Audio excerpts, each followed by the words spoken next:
Having just shared my experience and my key learnings from the 5 courses, 4 of which were selected for us, and then the final being the one that I chose, I just want to provide not only a brief summary of the presentation, but I'd also like to give you a snapshot into what I plan to do in the future once I earn my EDD, and where I'd like to take those studies.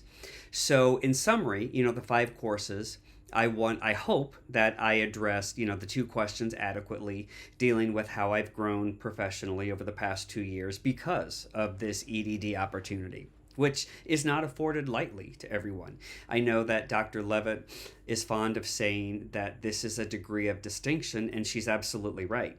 So I'm going to go one step beyond and say that this degree of distinction is not granted to us, we earn it. And yes, it's a work of, or how do they say that? A love of labor, or however they say that. But yes, this is something that we voluntarily, consciously decided to do for 3 years of our life. And so a labor of love, that's what it is. Sorry. That was going to bother me. But yeah, so this is a degree of distinction that is earned. It's not awarded, it's not granted. So the 3 courses that I highlighted, that I hopefully addressed appropriately enough as I come to the culmination of milestone marker number 2 for year number 2, is I have grown because of this program and all of the courses that I've taken. Not only those 5 that I highlighted, but all the courses have enabled me to be exactly where I'm at right now, personally and professionally. So when it comes to dealing with how I have become more human centric, how I have become more empathetic, more equitable in everything that I do, each of these courses has allowed me the opportunity to take a step back and to see how I can influence, implement, somehow touch every aspect of my professional life at Lindenwood with all of those core equities. So I have some of the stuff in each of the courses, I kind of already knew, like 30,000 foot level. But then I was able to delve deeper to get to the 3 foot level to really learn what it was all about. So, what I would like to do in the future, once I'm done with my research on imposter phenomenon and I've tested my prototype, and this is what I originally wanted to do. But now looking back, it's like, okay, this would have been really, really exhaustive and intensive and probably not the best fit for the EDD program, which I was able to learn.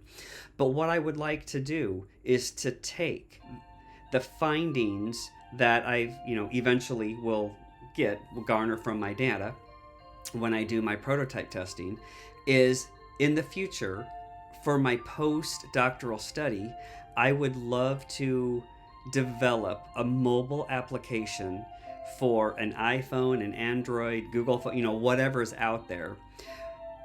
Because imposter phenomenon is something that at least 70% of the, sorry, that's my clock that's going off. I inherited that from my father, so I kind of like that. But I would like to take all the information I've gathered and to assist these people that have imposter phenomenon tendencies and put together an application, a mobile app that how do I say this?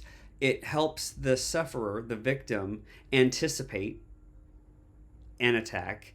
It helps the person assuage that attack. It helps the person mitigate that attack and be able to anticipate future ones by lessons learned. So let me explain. So with the mobile application, what I would like to do is to, on the application itself, have information about imposter phenomenon, but also have the user personalize it so they can put in there what are their triggers, what are the causative agents. If they know that every time they go into a meeting with person XYZ, they have this tendency. Not that that person XYZ is mean or hostile and causes that That's something completely different. But this person knows internally, every time I go to a meeting with this person, this is going to happen. I want them to log that down. And then I want them to be able to, which is part of my study, the scale that I've come up with. I call it the IPARI scale, the Imposter Phenomenon Acuity Rating Index. It's a 0 to 4 self-rating index. I want them to have that on their phone so that way they can, each time they have an episode, measure where they are. Over time, I want them to see if those have lessened.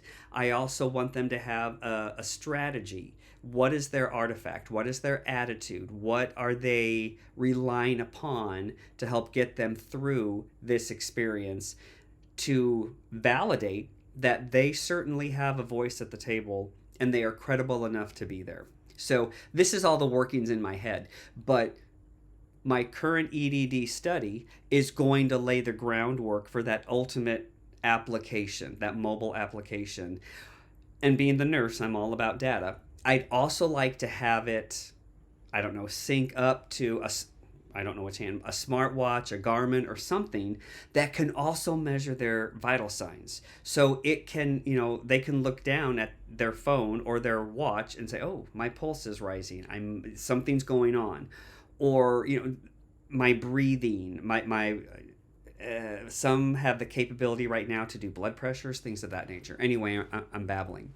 But this is what I'd like to have all tied together, because then on their phone, when they're going into a meeting with this person or they're experiencing something, they can quickly pull this up, look at their data, and then afterwards input more data, and then also see how they are progressing, or are they staying the same. So a lot of work to come with that.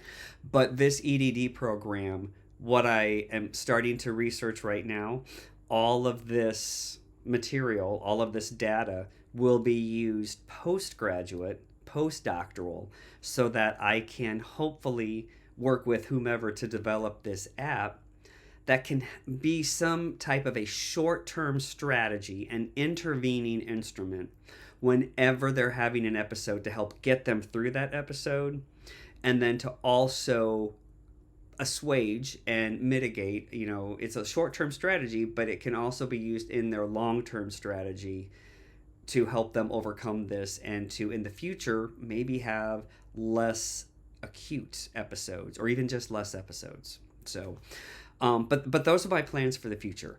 And again, I appreciate this opportunity to share my past 2 years of growth, of learning with the committee.